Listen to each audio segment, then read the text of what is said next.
A trial of seven? What is a trial of seven? And yeah, they actually explain it. It's a trial by combat, just seven fighters on each side instead of one. But here's the weird thing, you almost never hear about it. Not really in Game of Thrones, not in most lore conversations either. And there's a reason for that. In all of George R. R. Martin's history, it only happens twice, ever. Which means when Dunk ends up in one, this isn't normal. This is basically Westeros pulling an old rule out of storage. Normally, trial by combat is simple. Someone accuses you, you fight, or you get someone to fight for you. Whoever wins, that's considered divine judgment, which feels like a very stressful legal system, if you ask me. A trial of seven is the same idea, just scaled way up. Seven champions for each side, 14 people fight to settle one accusation. The number seven comes from the fate of the seven, the main religion across most of Westeros. You know, the father, the warrior, all that. The idea is that all aspects of the gods are judging the outcome together, which sounds noble until you realize 14 people might die just to prove a point. The last time anyone tried this before Dunk was Maegor the Cruel. And yeah, the name tells you everything. The fate challenged him, seven champions on each side. The fight was brutal. Almost everyone died. Maegor technically won and then collapsed and stayed unconscious for weeks afterward, which probably explains why nobody was in a hurry to try this again. Fast forward more than a century, Dunk shows up at Ashford thinking this is his chance.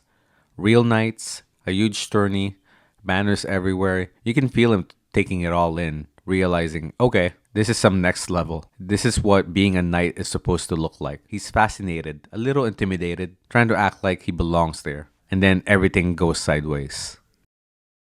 Dunk doesn't step in because he's trying to make a statement. He steps in because he's furious. Prince Arion isn't just mocking some random performer. He's hurting Tencel Tutal, someone who was kind to him, someone he liked, probably more than he wanted to admit.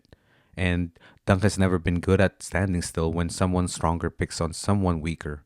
So he doesn't think. He doesn't he doesn't calculate consequences. He just hits a prince. And the second it happens, there's no taking it back. Dunk asks for a trial by combat because now it's probably the only way he walks away from this alive. Under normal circumstances, that probably would have settled it, but Arion has just been punched in the face in front of a crowd, and Dunk isn't some harmless nobody. He's huge, he's strong, a real fighter. A one on one duel suddenly isn't such a simple thing anymore. So Arion adjusts. Instead of meeting Dunk alone, he changes the terms. He calls for a trial of seven. Now, it isn't just a fight between two men. Now, Dunk has to find six champions willing to stand beside him against Prince, Knights, and the power of the crown itself. And just like that, the advantage shifts back to Arion.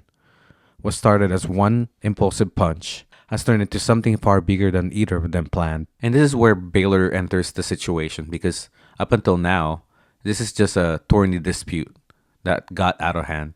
But Baylor isn't just another knight watching from the sidelines.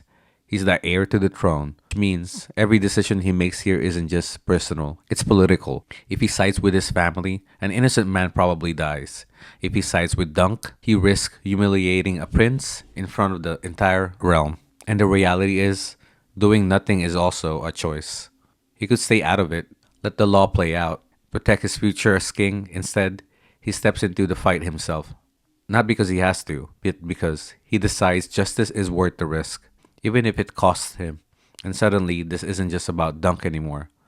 Now, the future king is involved, and whatever happens next is going to matter long after this tournament ends. When Maker hears it, he's not confused. He knows exactly what it is. He just hates it. Because to him, this feels like hiding behind tradition. Dunk asks for one man against another. Now 14 people have to fight instead. And honestly, I kind of respect that about him. It's his own version of fairness. Solve the problem yourself. Don't drag everyone else into it. Three views of honor. That makes this moment interesting is how differently everyone sees it. Makar believes honor means facing things directly. Baylor steps in because someone responsible has to keep the peace. And Dunk isn't thinking about politics or tradition. He just saw something wrong and reacted. Same situation, everyone's seeing it differently. And when the fight finally happens, it's chaos. Knights, princes, future legends all thrown into the same field, fighting over something that started with one simple act of compassion. Steel clashes, alliance form and break in seconds. What's supposed to be justice turns into survival. And if you know George R. R. Martin stories, you already know how moments like this usually go. Victory and tragedy tend to arrive together. By the time it's over, nobody walks away unchanged. Because in Martin's world, heroic choices don't protect you from consequences. Sometimes they're exactly what brings them. And after all that, the Trial of Seven basically disappears again. Nobody brings it back. What people remember is Dunk, because when he arrived, he wasn't a legend.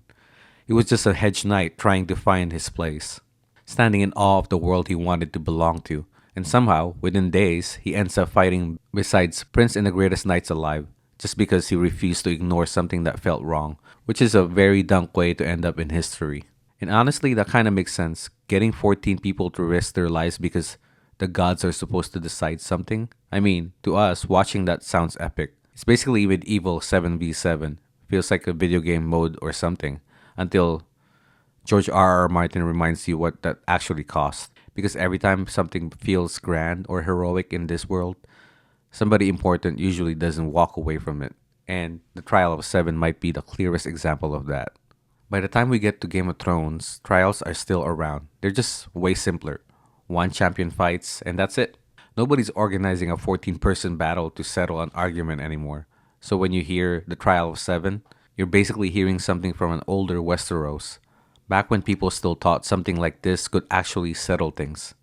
Anyway, that's the Trial of Seven. Not the biggest event in Westeros, but definitely one of the wildest ways anyone ever settled an argument.